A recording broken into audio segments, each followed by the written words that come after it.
같이 사도신경으로 신앙 고백 드리시겠습니다.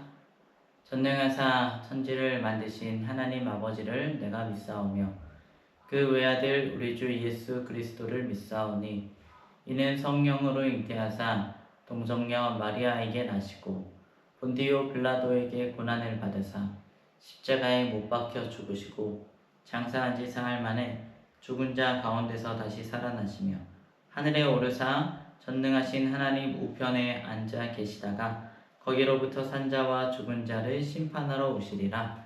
성령을 믿사오며 거룩한 공교회와 성도가 서로 교통하는 것과 죄를 사하여 주시는 것과 몸이 다시 사는 것과 영원히 사는 것을 믿사옵나이다. 아멘.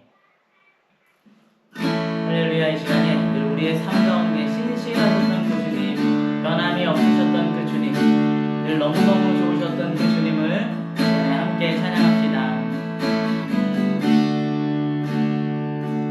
사랑해요 신실하신 나의 주님, 나의 삶 주님 안에 있네.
주님의 선하심 날 인도하시네. 주님의 선하심 날 지켜주시네. 주께 엎드려 나의 모든 삶 주님께 드리네. 주님의 선하심 날 지켜주시네. 신실하신 나의 주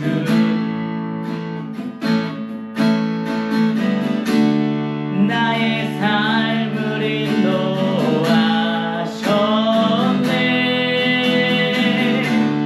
나의 모든 온 날 선하신 주 노래하리. 아멘. 할렐루야. 우리 함께 예배함이 은혜입니다. 우리 지난주에는 4차원의 영성, 또 꿈의 그림이라는 제목으로 같이 말씀을 나누었습니다. 우리의 생각은 방향이고 꿈은 그림이다 라고 말씀을 드렸습니다. 하나님의 자녀라는 정체성과 하나님 나라의 세계관을 가지고 하나님의 생각을 품은 뒤에는 하나님께서 우리에게 주시는 그 꿈, 우리에게 허락해 주신 그 사명을 따라서 살아갈 수 있어야 합니다. 그것이 바로 우리를 향한 하나님의 꿈이며 우리가 꾸어야 할 꿈입니다. 그러나 그 꿈은요, 우리 욕심으로 만드는 꿈이 아니고 기도를 통해서 발견할 수 있는 꿈이고, 그리고 하나님과 동행하며 하나님께서 이루어 가시도록 우리의 삶을 내어드리는 것이 하나님의 꿈을 이루어가는 방법이라고 말씀을 드렸습니다. 하나님의 꿈은 직업보다 더 큰 것이다. 직업은 변할 수 있지만, 때로는 우리가 원하는 직업이 이루어지지 않을 수 있지만, 그 직업이 아닐지라도 하나님의 꿈은 우리가 이루어갈 수가 있다라고 이야기를 했습니다. 그리고 하나님께서 이루어 가시는 하나님의 꿈이기 때문에 우리의 능력이 부족하거나 우리의 상황이 열리지 않더라도, 너무나 힘들고 어려울지라도 끝까지 순종하고 나아갈 때 하나님께서 그 꿈을 이루어 주실 것이다. 그러한 믿음을 가지고 우리가 나아가야 한다고 이야기했습니다. 오늘은 이제 그 다음 단계입니다. 생각이 방향이고 꿈이 그림이라면 이제 말, 그 그림을 실제로 이루어갈 도구가 되는 말에 대해서 같이 이야기를 나눠보도록 하겠습니다. 오늘 설교의 제목은 말, 꿈을 그리는 붓입니다. 먼저 본문을 읽도록 하겠습니다. 야고보서 3장 3절에서 5절 말씀입니다. 우리가 말들의 입에 재갈 물리는 것은 우리에게 순종하게 하려고 그 온 몸을 제어하는 것이라. 또 배를 보라. 그렇게 크고 광풍이 밀려가는 것들을 지극히 작은 키로서 사공의 뜻대로 운행하나니, 이와 같이 혀도 작은 지체로 돼 큰 것을 자랑하도다. 보라, 얼마나 작은 불이 얼마나 많은 나무를 태우는가. 야고보 사도는 혀가 아주 작은 것이라고 이야기를 합니다. 작은 키가 큰 배를 몰고 가는 것처럼, 이 작은 불이 큰 산을 다 태워버리는 것처럼 혀는 작지만 그것이 가지고 있는 힘이 크다라고 이야기를 하는 것입니다. 말은 단순히 우리가 과학적인 현상으로 이야기를 하자면 그냥 음파의 공기의 진동에 불과합니다. 조금 앞으로 나아가다가 그것이 사라져 버리죠. 그러나 말은, 그 말의 힘은 공중에서 그냥 흩어져 버리지 않습니다. 왜냐하면 말은 그 말을 듣는 사람들에게 영향을 주기 때문입니다. 말이 힘을 가지고 있습니다. 조영기 목사님은 말이 4차원을 움직여 3차원을 변화시키는 도구라고 이야기를 하셨습니다. 현실을 바라보면서, 이 3차원의 현실을 바라보면서 우리가 절망적이고 낙심하는 말을 할 것이 아니라 4차원의 현실, 우리의 꿈을 바라보면서 긍정의 말, 또 소망의 말을 해야 한다고 말씀하셨습니다. 그러니 이 꿈을 그려 나아가는 붓은요, 말인 것이죠. 꿈은 그림입니다. 그림이 우리 머릿속에 있다고 해서 그 그림이 저절로 그려지지가 않습니다. 아무리 멋진 그림을 마음 가운데 품고 있다고 할지라도 실제로 우리가 붓을 들지 않으면 종이 위에는 아무것도 나타나지가 않습니다. 그래서 하나님의 꿈을 품은 사람들에게는 그 꿈을 실제로 이루어 나아갈 붓이 필요합니다. 그 붓이 바로 말인데, 중요한 것이 무엇이냐면 아무 붓이나 들면 안 된다는 것이죠. 하나님의 꿈을 우리가 그리면서 세상의 붓을 들고 그림을 그리면 안 됩니다. 불평이라는 붓, 원망, 미움이라는 붓, 욕심이라는 붓을 들고 그림을 그리면 그 그림이 하나님의 그림으로 나타나지 않습니다. 하나님의 꿈을 그리는 붓은 하나님의 말씀이어야만 합니다. 골로새서 3장 16절 말씀입니다. 그리스도의 말씀이 너희 속에 풍성히 거하여 모든 지혜로 피차 가르치며 권면하고 시와 찬송과 신령한 노래를 부르며 감사하는 마음으로 하나님을 찬양하고. 우리 안에 무엇이 충만해야 하냐면 그리스도의 말씀이 충만해야만 합니다. 말씀이 내 안에 들어오고 그것이 내 안에 충만하게 차오를 때에 그 말씀이 나의 꿈이 되어지고 그 말씀이 내 입술을 통하여서 선포되어야만 합니다. 그런데 우리가 말을 너무 쉽게 내뱉는 경향들이 있습니다. 쉽게 말을 하고 아무것도 아닌 것처럼 생각하는 경우들이 많이 있습니다. 그냥 말했어. 화나서 했을 뿐이야. 진심은 아닌데. 하지만 그 말은요, 그냥 흘러가서 소리는 사라지지만 말의 힘은 사라지지 않습니다. 왜냐하면 그 말을 듣는 존재가 있기 때문인데, 가장 중요한 말을 들으시는 분이 누구시냐면 하나님이십니다. 민수기 14장을 보면 이스라엘 백성들이 가나안 땅을 정탐한 후에 큰 두려움에 빠져서 하나님을 원망하기 시작합니다. 우리는 못 올라간다. 우리는 패배할 것이다. 죽게 될 것이다. 차라리 애굽으로 돌아가자. 그때 하나님께서 이렇게 말씀하십니다. 민수기 14장 28절 말씀입니다. 그들에게 이르기를 여호와의 말씀에 내 삶을 두고 맹세하노라. 너희 말이 내 귀에 들린 대로 내가 너희에게 행하리니. 무서운 말씀이죠. 하나님께서 우리의 말을 들으신대요.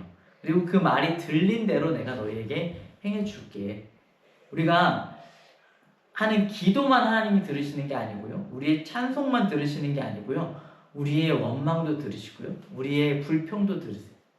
또 우리의 탄식과 한숨도 하나님께서는 빼놓지 않으시고 듣고 계십니다.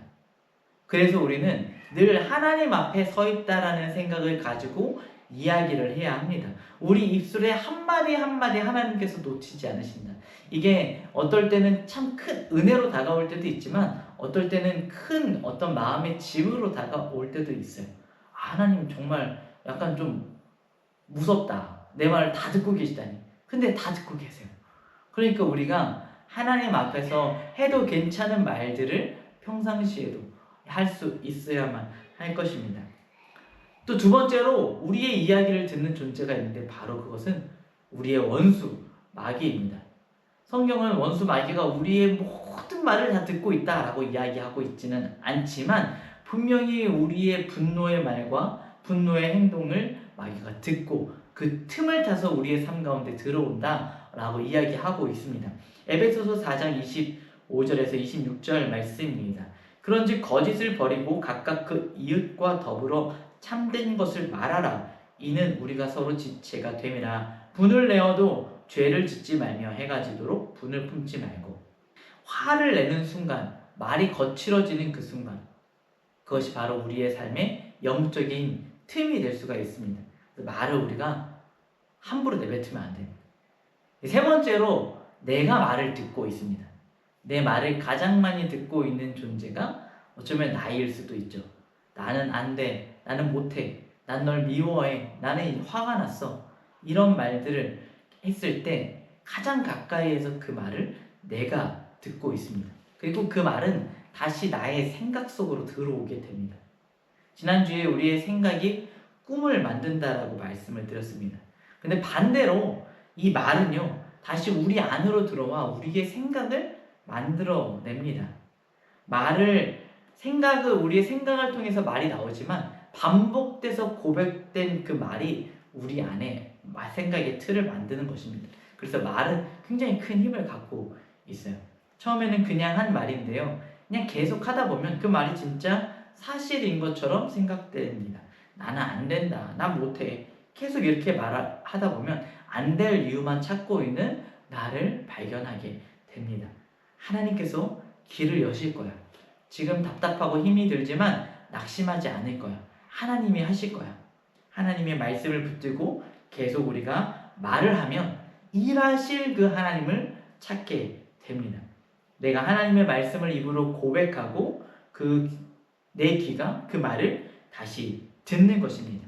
내가 감사의 고백을 할 때 내 귀가 그 고백을, 감사의 이유를 듣고 다시 한번 감사하게 됩니다. 믿음의 말을 할 때 내가 하나님을 붙들 수 있는 그 이유를 듣게 되는 것입니다.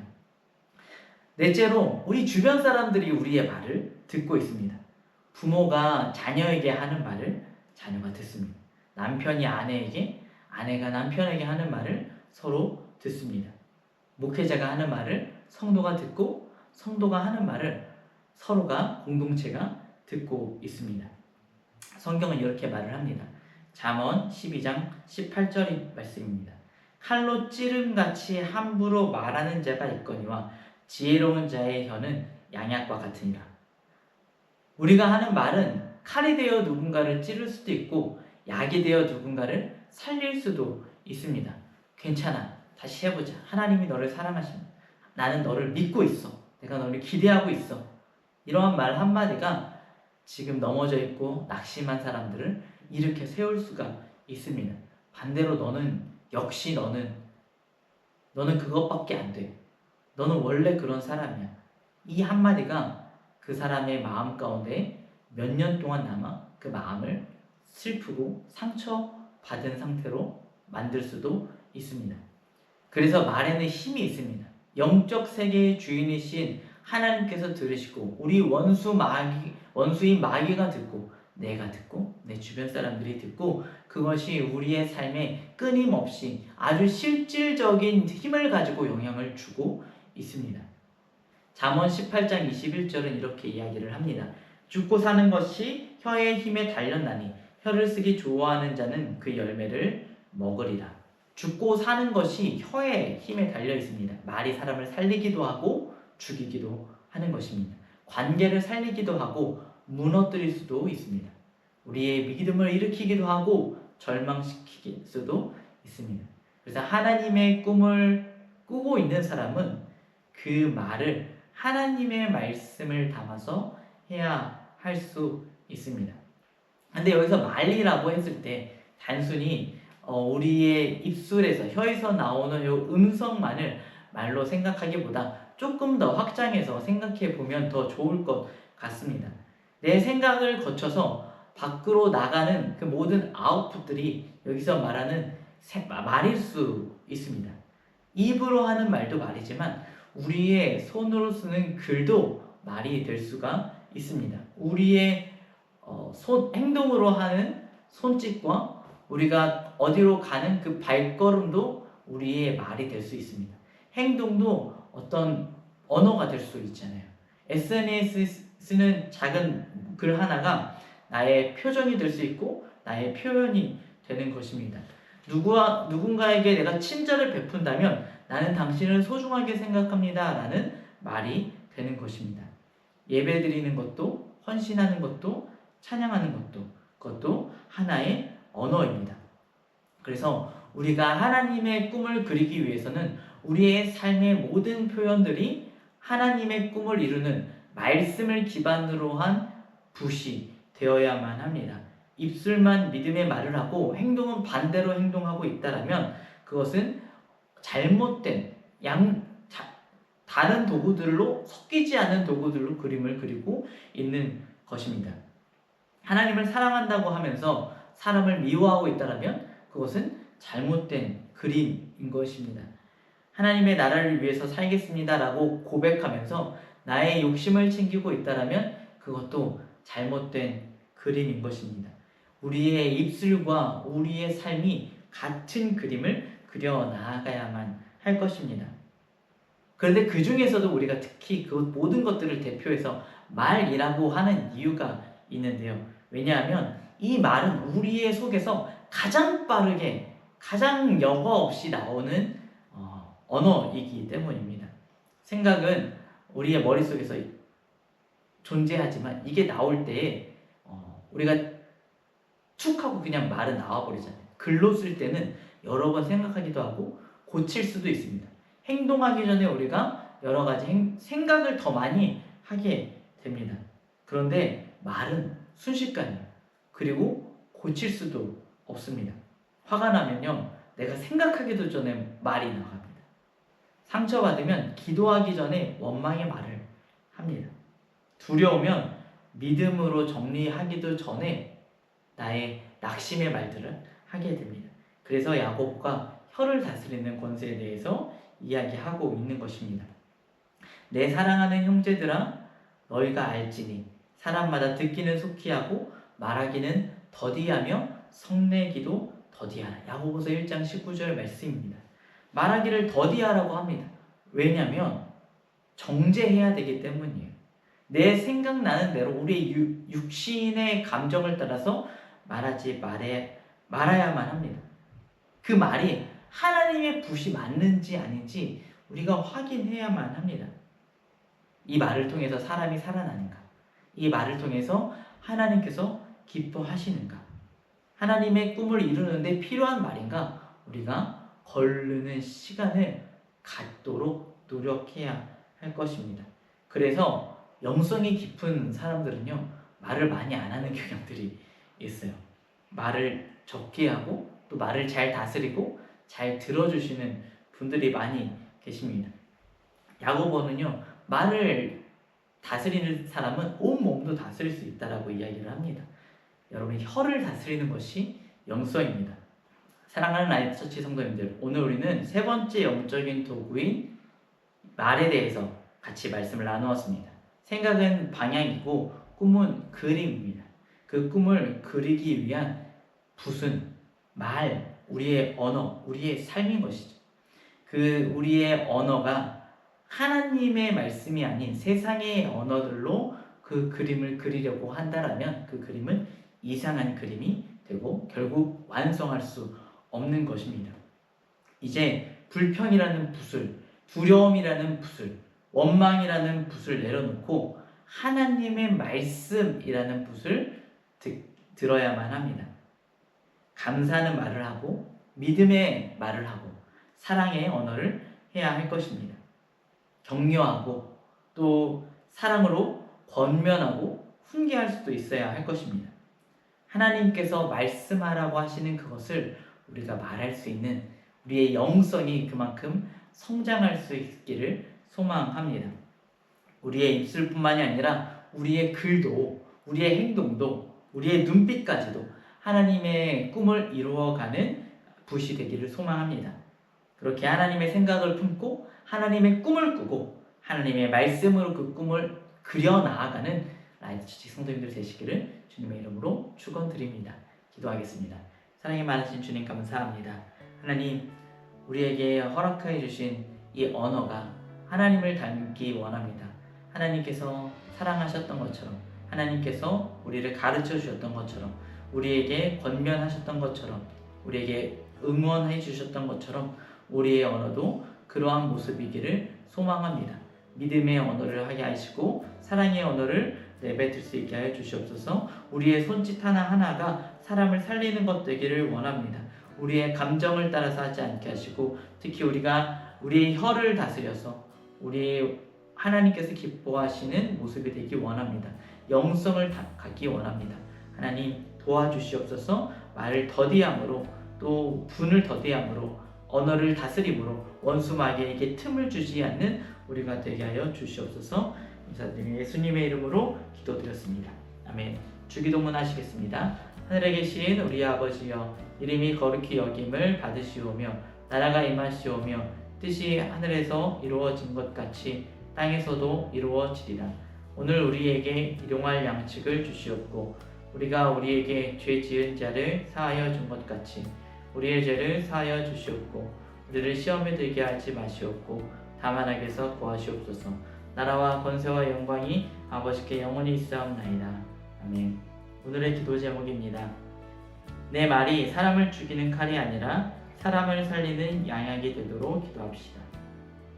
감정과 두려움대로 말하지 않고 하나님의 말씀으로 내 입술과 삶을 다스릴 수 있도록 기도합시다.